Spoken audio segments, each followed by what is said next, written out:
So guys, అసలు లైఫ్లో phone అనేది అవసరమే, కానీ లైఫే ఫోన్ కాదు.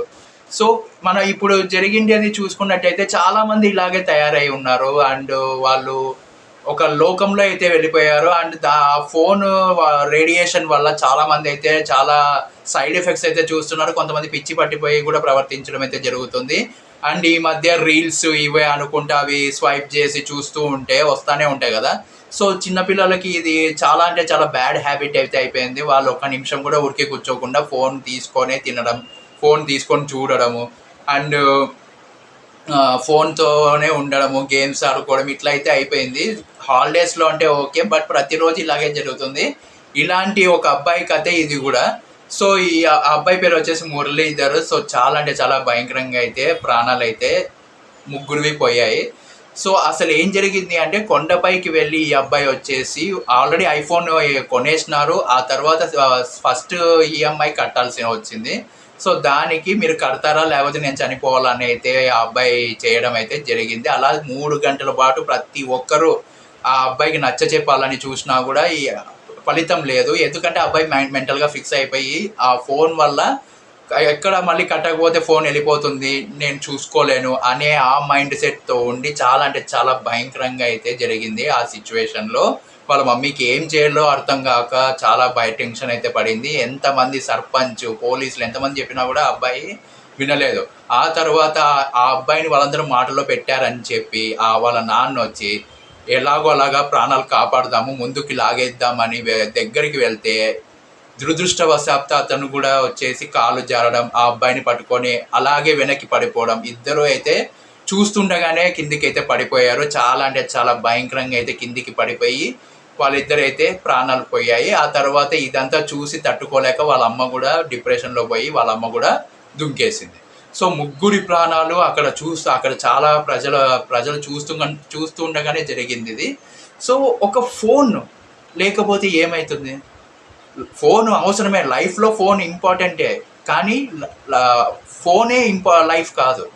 సో ఇట్లా చాలా డిప్రెషన్లో పోయి చాలా ఒక మెంటల్ స్టేట్లో పోయి చాలామంది ఇలాగే తప్పులైతే చేస్తున్నారు. అండ్ ఇలాంటివి వింటూనే ఉన్నాము, జరుగుతూనే ఉన్నాయి. ఏం చేసినా కూడా దీనికి మాత్రం మనం ఏమీ చేయలేము. ఆపుతామో లేదో కూడా తెలియదు, అసలు ఎప్పుడు ఆగుతుందో లేదో కూడా తెలియదు. ఎందుకు ఇలా అయిపోయారో ఏంటో తెలియదు. కానీ కొంతమంది పిల్లలు బాగా దాన్ని మంచికి ఉపయోగించుకొని వాళ్ళైతే పైకి రావడం అయితే చూస్తున్నాము. అదే స్టేట్లో ఇది కూడా చూస్తున్నాము. ఇట్లా ఏం జరుగుతుందో ఏమో నాకైతే అర్థం కావడం లేదు. సో ముగ్గురు కోల్పోయారు. ఒకే కుటుంబానికి చెందిన ముగ్గురు అయితే చనిపోవడం అయితే జరిగింది. సో బాధాకరము. ఫోన్లని వాడండి, ఎక్కువ యూజ్ చేయొద్దండి.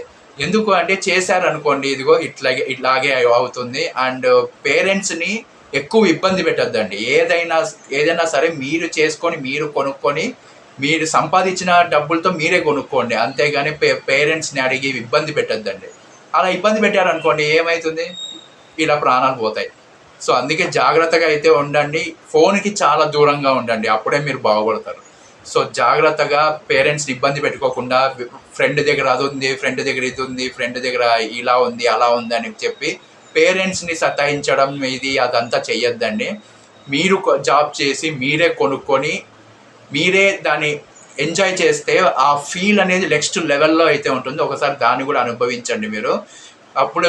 అప్పుడు ఎంత కష్టం ఉంటుంది. ఒకటి కొనుక్కోవాలి, ఒకటి కొంచెం డబ్బు సంపాదించి కొనుక్కోవాలంటే ఎంత కష్టం ఉంటుందో ఒకసారి మీకే తెలుస్తుంది. అది మీరందుకు మీరే తెలుసుకుంటేనే చాలా బాగుంటుంది. కాబట్టి మీరే జాబ్ తెచ్చుకోండి, మీరే డబ్బులు సంపాదించుకొని మీరే కొనుక్కొని, అప్పుడు మీకు ఆ బాధ ఏంటి, అది ఒకవేళ మీ డబ్బుతో కొనిన తర్వాత ఆ హ్యాపీనెస్ అనేది మీరు కొన్ని కోట్లు ఇచ్చినా కూడా కొనలేరు. సో అందుకే ఇలాంటివి చేయకోకుండా మంచి జాబ్ వచ్చిన తర్వాత ఫస్ట్ శాలరీతో మీ మమ్మీకి మీ డాడీకి బట్టలు తీసుకొని పోయి ఇవ్వండి. అండ్ అవే కాదు, ఎంత చిన్న వస్తువు తీసుకొని పోయి మీ మమ్మీ డాడీకి ఇచ్చినా కూడా వాళ్ళ కళ్ళల్లో ఎంతో ఆనందంగా ఫీల్ అవుతారు వాళ్ళు. సో అలాంటి వాళ్ళని ఇబ్బంది పెట్టద్దండి. దయచేసి ఫోన్ల కోసమో, బైకుల కోసమో, ఇంకా వేరే బ్రాండెడ్ బట్టల కోసం ఇలాంటివి అయితే తప్పులు చేయొద్దండి దయచేసి. వాళ్ళు ఎంత కష్టపడుతున్నారో మీకోసం, అది కష్టపడిన వాళ్ళకి తెలుస్తుంది, అంతేగాని మీకు తెలియదు. సో జాగ్రత్తగా ఉండండి, దయచేసి ఇట్లాంటి పనులు ఎప్పుడూ చెయ్యొద్దండి. హ్యాపీగా ఉండండి, ఫాదర్ మదర్ని కూడా హ్యాపీగా చూసుకోండి. జై హింద్.